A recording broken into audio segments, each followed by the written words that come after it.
Oi, pessoal. Eu sou a Simone Afonso, sou uma das embaixadoras aqui da NeuroArc Academy. Eu estou hoje no 5º Congresso de Neurociência Aplicada à Arquitetura.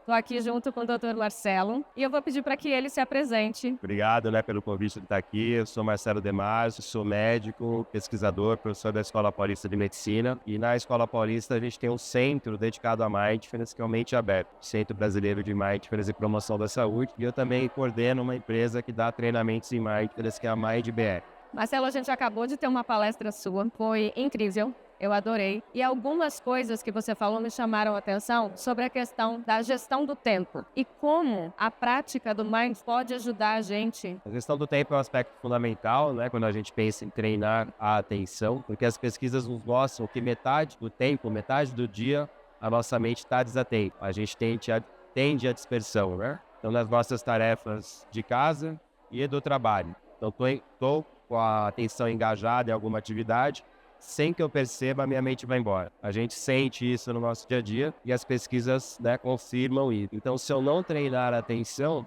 pelo menos metade do dia eu perco ou com menos produtividade. Então, se eu treinar a atenção, um aspecto muito importante é uma melhor gestão de tempo, estar menos desatento e mais focado naquilo que eu tenho que fazer. Teve uma coisa também que você falou que me chamou muita atenção, além da gestão do tempo, é que quanto mais focado, com mais atenção, mais feliz a gente fica, E aí eu até trouxe para mim, porque eu acho que eu me sinto assim também.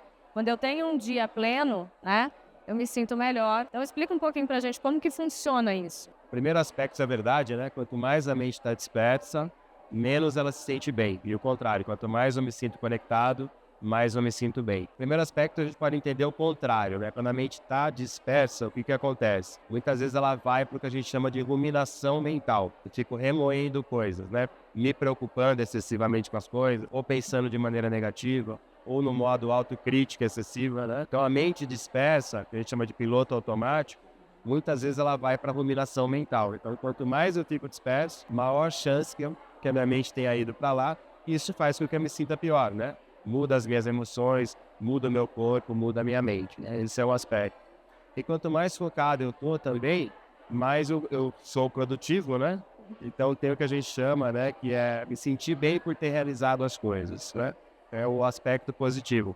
Quanto menos disperso, mais produtivo, mais eu consigo desempenhar bem as tarefas e mais isso vira uma retribuição de bem-estar. É como uma recompensa. Uma recompensa, tá bom.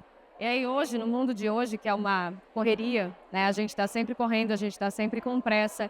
E a gente também tem a questão dos ladrões da atenção, O celular, hoje toda a questão das mídias sociais, tudo isso rouba muito da nossa atenção. Como é que você traz isso para o mundo corporativo ou para a nossa vida pessoal também? Somado ao fato da nossa mente, mesmo se não houvesse essas tecnologias, Ela tem essa tendência natural à dispersão. Hoje em dia, então, a gente tem os ladrões de atenção, em especial as novas tecnologias, as tecnologias digitais. O primeiro aspecto é que isso não é ruim, A tecnologia digital, ela nos ajuda muito a comunicar, a aprender, a se relacionar com outras pessoas. Mas tem esse lado ruim, negativo, Que é o excesso de uso, ou também quando ela rouba muito a nossa atenção, Como que a tecnologia pode roubar a nossa atenção? Exemplo do dia a dia. As notificações de celular. Então a nossa mente, ela confunde muito o que chama atenção com o que é relevante. Então às vezes uma notificação que não tem nada a ver naquele momento, aquilo prende a minha atenção e muda meu comportamento. Ou tira a minha atenção daqui onde ela deveria estar, Outra coisa é a novidade, os feeds. Então a gente é muito preso nas novidades, o cérebro é ávido por novidade. E com aquelas novidades muito rápidas que vão chegando, a todo momento, prende a minha atenção ali e rouba a minha atenção daquilo que eu deveria estar fazendo. Então a tecnologia tem os dois lados e um deles é essa questão do ladrão da atenção se a gente não estiver atento, não estiver percebendo o que está acontecendo. Você teria como falar para a gente, por exemplo, alguma estratégia que a gente pode usar? Bom, tudo bem, desativar as notificações é uma, mas alguma estratégia que a gente possa utilizar para justamente tentar manter a atenção? Você falou de autorregulação também. Sim. Como que a gente pode perceber que minha mente vaga? Como que você volta? A gente tem usado o termo inteligência atencional, Que é a capacidade de perceber onde a mente está e trazê-la de volta para aquilo que é importante, né? Então, esse é um tipo de inteligência, uma capacidade, uma habilidade. A gente consegue treinar. Então, como que eu posso treinar a inteligência atencional para cair menos nessa armadilha dos ladrões, né? De atenção, ou perceber melhor essa tendência natural da mente à dispersão. São muitas estratégias, né? Uma delas é a atividade física. A atividade física a gente relaciona muito com ganhos corporais, mas ela tem um ganho cognitivo também, né? A área do cérebro que trabalha a parte motora, ela está interligada à parte cognitiva, à atenção, à memória. Então, quando a gente treina atividade física, a gente está treinando o cérebro também, né? E uma outra ação, que é o que eu trabalho especificamente, são os treinamentos de atenção plena, ou de mindfulness, né? Eles vão diretamente nesse tema do treinamento da inteligência atencional, e para isso a gente usa o corpo, né? Técnicas que se parecem com meditação, mas feitas de maneira simples, laica, científica, para que eu possa treinar a capacidade de perceber a minha mente, perceber que ela não está no lugar, né? E trazê-la de volta para aquilo que é relevante para aquele momento. Eu também uso, né? Até aprendemos aqui no NeuroArc alguns gatilhos, que a gente tem as variáveis ambientais, né? Que a gente sabe que o ambiente interfere. E aí você até falou, quanto mais estímulo o ambiente tem, mais fácil você se dispersar, né? Às vezes eu tô num momento em que eu não tô conseguindo me concentrar. Então, um gatilho, por exemplo, é um aroma, né? Então, às vezes, você condicionar o seu cérebro com algum gatilho facilita.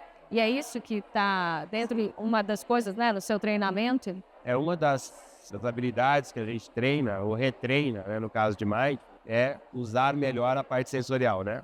Ou voltar a usar a parte sensorial. A gente, como ser humano, fica muito no cabeção, eu brinco, né? A gente se interage com muito pela mente, pelos pensamentos, o que não tem nenhum problema. Mas a gente esquece muito da parte corporal, né? Das sensações, né? Dos outros sentidos. Então eu posso usar os sentidos também para o sensorial para me conectar com aquele momento, né? A visão, né? Quando eu olho realmente a cor, o formato, né? A audição, quando eu realmente estou escutando o som, a característica do som, né? O olfato, a parte tátil, né? Então são estratégias sensoriais que a gente consegue trazer a mente de volta para aquele momento, usando, né, as ferramentas que a gente já tem no corpo. E hoje se fala muito de produtividade, né? A gente estava falando sobre ambiente corporativo, produtividade. Como você vê que a gente pode trazer, até para as pessoas que não acreditam, porque tem muita gente que é cético, né? Então a primeira resposta é sempre, não, eu não acredito nisso.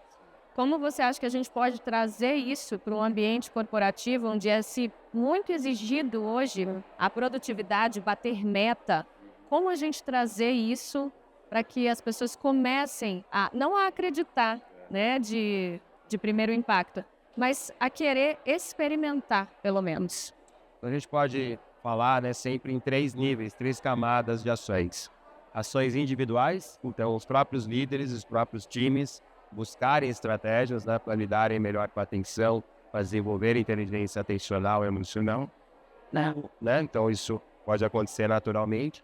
A segunda estratégia seria o nível organizacional, eu trazer esses treinamentos para dentro da empresa, para off-sites, né? Então promover esse tipo de habilidade no ambiente corporativo, organizacional.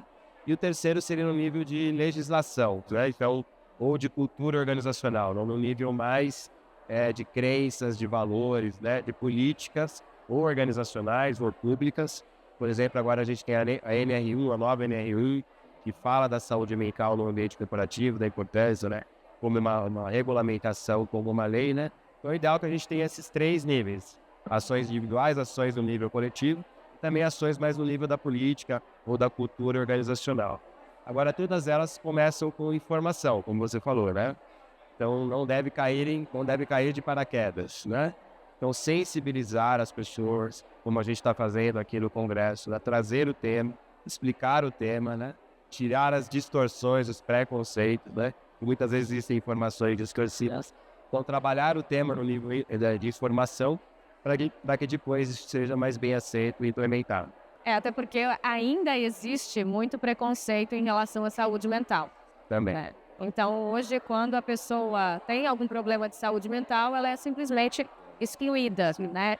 E você acredita que ações de forma orgânica, então, exemplo, né? Então, quando você falou de começar, né, as estratégias começarem de cima, então você acha que de forma orgânica, vindo do chefe, por exemplo, um exemplo, pode começar a mostrar para os funcionários uma outra forma de ver o mindfulness? Com certeza, né? Sempre que a gente fala de implementar no nível organizacional, é fundamental começar pelas lideranças, né? Primeiro porque elas vão se beneficiar. E a gente sabe que o líder, né, mais atento, mais inteligente, né, emocionalmente, ele consegue lidar melhor com os desafios, com os estressores, né, do dia a dia, do trabalho. Isso interfere na saúde da equipe. Então, o líder que faz uma melhor gestão emocional, isso contamina positivamente a própria equipe e a equipe acaba lidando melhor, né, com os desafios. Então, isso é um aspecto muito importante. E depois porque ele vai apoiar isso, né? Então, se não houver um apoio institucional, se isso não estiver conectado, né, com os valores, com a missão, né? Se isso não vier dos líderes, né, e da diretoria, fica mais difícil dos colaboradores dos times aderirem, né? Não faz tanto sentido. Faz mais sentido se aquilo vier já, né, com sentido de uma política organizacional, dado o devido valor, né, pela gestão e pelos líderes. E, de certa forma, isso, de forma até natural, vai refletir na produtividade, vai refletir na saúde das pessoas de uma forma geral, os afastamentos, né, por doença de trabalho. Então, isso reflete de uma maneira geral no ambiente ali também. Vários níveis, né? Se a gente pensar que melhora a gestão do tempo, se eu tiver menos disperso, eu estarei naturalmente mais produtivo. Melhora a minha tomada de decisão, né? Tomo decisões de maneira mais consciente, menos influenciado por emoções difíceis, por exemplo, melhora a minha tomada de decisão.